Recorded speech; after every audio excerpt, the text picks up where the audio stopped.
салому дуруди бепоён ба кулли мухлисони барномаи дар шабакаҳои иҷтимоӣ фирдавси хурсанд топ хабарҳои варзиширо мегӯяд сар мекунем.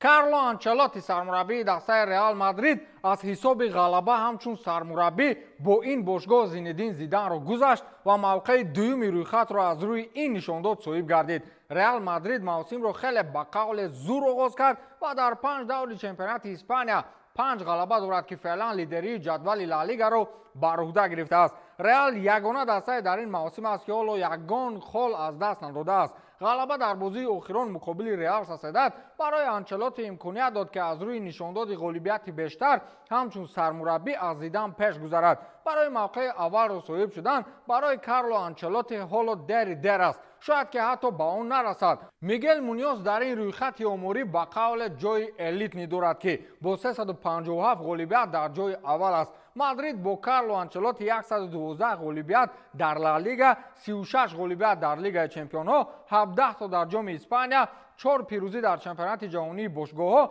2 ғолибият дар суперҷоми Аврупо ва 2 ғолибият дар суперҷоми Испания дорад ки ҷамъоҷам 173 ғолибиятро ташкил медиҳад. баъдан худи Анчелотти ин дастовардро чунин арзёбӣ кард: барои ман аз Зидан пеш гузаштан аз ҳисоби ғолибиятҳо ифтихори бузург аст. ман инро дар доираи хонаводагӣ ва бо як қадах шароб ҷашн хоҳам гирифт, гуфтааст Карло Анчелотти. Реал дар 2 бозии оянда якум бо Униони Берлин дар Лигаи Чемпионҳо вомехӯрад ва дуюмин бозиаш дар доираи чемпионати Испания бо Атлетико аст ки имтиҳони аввали ин мавсим дар бозиҳои мушкил ба Дон Анчелотти хоҳад буд. агар дар ҳамин бозиҳо низ шикаст нахӯрад, пас мутмаинем чанд муддати дигар марҳилаи бебохтои худро идома медиҳад. лекин шикастани рекорди Мигел Муньёз ки 357 бозӣ будааст, Карло ба он нахоҳад расид, чун соли оянда аллакай ӯ ба Бразилия меравад. Муньёз дар 15 соли фаъолият ҳамчун сармураббии Реал 357 ғалаба кардааст. кани дигар он хел сармураббие ки 15 сол дар як даста бошад,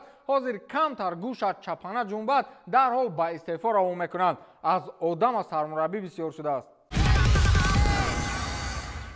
дӯстон, барои шумо хабари оҷил ва муфид дорам. барои беҳтар интиқол додани маблағ аз Федератсияи Русия ба Тоҷикистон, бонки машҳури Тинкофф чораҳои зарурӣ меандешад. шумо фақат вақти бекорӣ дар 3 дақиқа корди дебетии Тинкофф Блек дархост кунед ва роҳи осони интиқолро пайдо созед. интиқол аз Русия ба Тоҷикистон, Узбекистон ва Қирғизистон бо корти дебетии Тинкофф Блек бе комиссия осон аст. барои гирифтани он доштани шаҳрвандии Русия шарт нест. танҳо бо истифода аз пайванди дар тавсиф буда дархост гузоред ва корт ба шумо ройгон дар ҳама ҷое дар Русия бароятон мувофиқ расонида мешавад. корт якчанд бартариҳои муҳим дорад. бо ин корт шумо метавонед ба рақами телефон тавассути барнома бе комиссия ба Тоҷикистон, Узбекистон ва Қирғизистон маблағ интиқол диҳед. дар барнома шумо дарҳол хоҳед дид ки чӣ қадар пул ба гиранда бо пули миллӣ бе комиссияи пинҳонӣ меояд. гиранда метавонад пулро бонк нарафта дарҳол истифода барад. шумо метавонед бонкро бо забони дилхоҳатон истифода баред.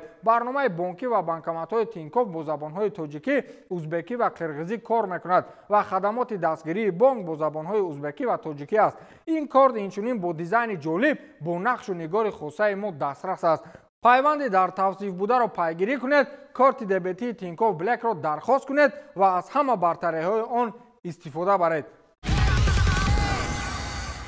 як ҷанҷоли ногаҳонӣ дар футболи Испания. Мейсон Гринвуд ба дастаи Хетафе гузашт ва сармураббии ин даста дар нишасти матбуотӣ гуфт ки барои гузариши ин футболбоз Ҷуд Беллингем нақши асосӣ дорад. яъне ки Беллингем Гринвудро водор кардааст ки ба чемпионати Испания биёяд. баъдан корҳо ба қавле ҷағел шуд ва сармураббии Хетаферо маҷбур карданд ки барои ин гап бахшиш бипурсад. гап ин хел аст ки Гринвуд то инҷониб ҳамагӣ 605 рӯз рӯи майдон набаромада буд ва пушти ҷанҷолҳои суддӣ ба қавле давуда мекард. ӯро ба иттиҳоми зӯроварӣ ва шиканҷа нисбати як хонум гунаҳгор донистанд ва ин мавзӯъ дар Аврупо хеле мавзӯи ҳассос ба ҳисоб меравад. Мейсон бар Даллас баъдан рӯи эфир баромад ва гуфт ки ман иштибоҳ кардам. Гринвуд ба маслиҳати Беллингем не, балки бо хоҳиши мо ба даста гузашт. аз ин рӯ барои иттилои хато аз ҳама бахшиш мепурсам. акнун ба фикри шумо чаро бар Далласро маҷбур карданд ки пӯзиш бипурсад? ба иттилои The Athletic дастаи Хетафе мустақиман бо худи جودی بلینگهم علاقه کردند و برای سخنهای سرمربی بخشش پرسیدند.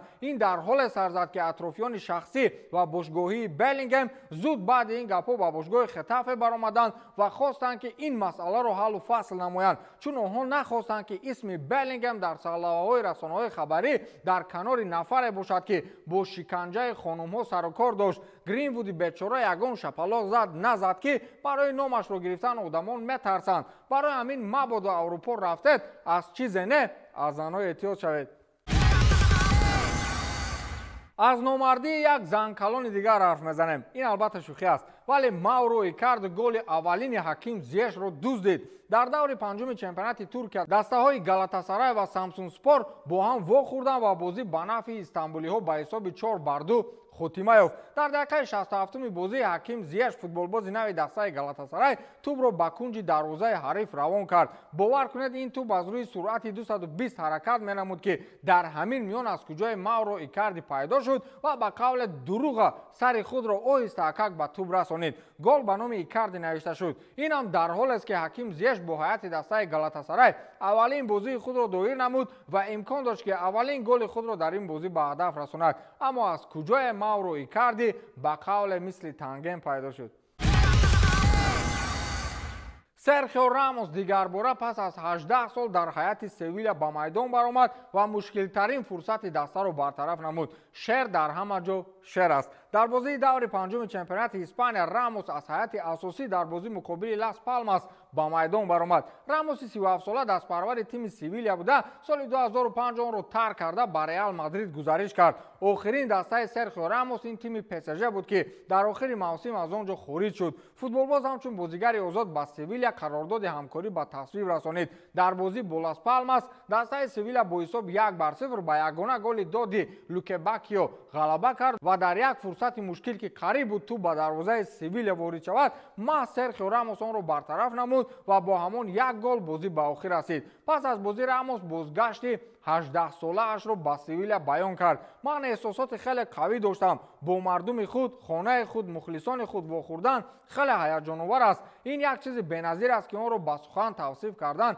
غیر امکان است. راموس از آن صداقتمندترین فوتبالبازان است که میان باشگاه‌های عربی و سویل محض دسته جوانی خود را انتخاب نمود.